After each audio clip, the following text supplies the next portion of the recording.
the beginning of the unlikely candidacy of the Republican Party's presidential nominee last June.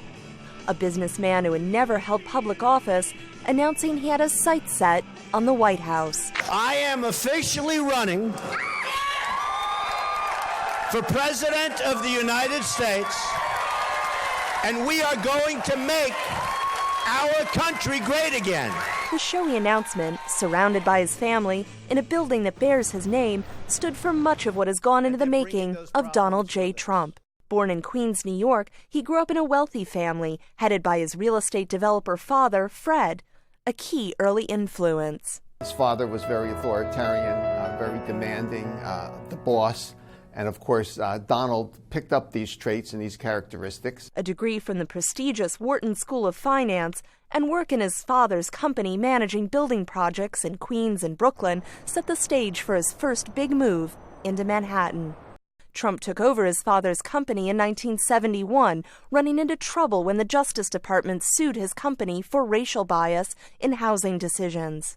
Claims that would come back in his campaign as he faced criticism for controversial remarks about Mexicans. They're bringing drugs, they're bringing crime, they're rapists. And religion. Donald J. Trump is calling for a total and complete shutdown of Muslims entering the United States until our country's representatives can figure out what the hell is going on. His early career also featured high-profile wins, developing the iconic Trump Tower while displaying a talent for personal branding and a savvy sense of media that would later help his campaign.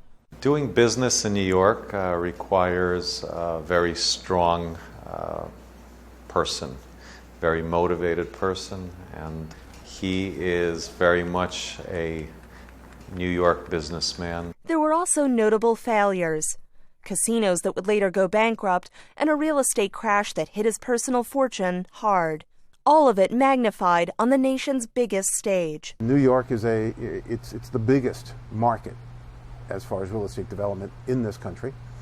And he was a mid-sized player, and most people who looked on from the outside feel that he's a mediocre success. And with 3 marriages, 2 very public divorces, and 5 children who have been key players in his campaign, Trump's personal life has received as much attention as his business dealings. His personal life once again came up for debate late in the campaign, with the leak of his own words on tape bragging about groping women, and then numerous allegations of assault that he's strongly denied. These vicious claims about me of inappropriate conduct with women are totally and absolutely false.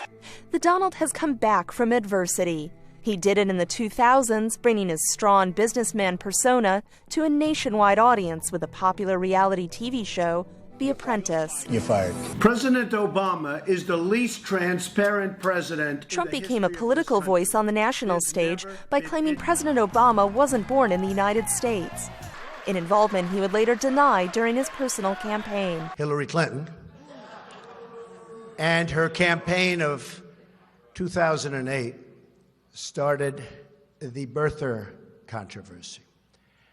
I finished it.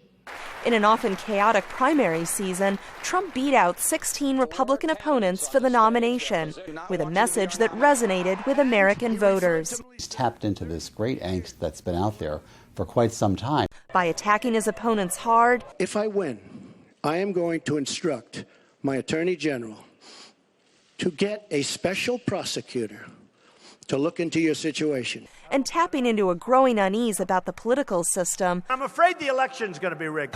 The larger-than-life businessman with a brash attitude branded himself with a new title, populist politician. I am with you, I will fight for you, and I will win for you. Katherine Gypson, VOA News, Washington.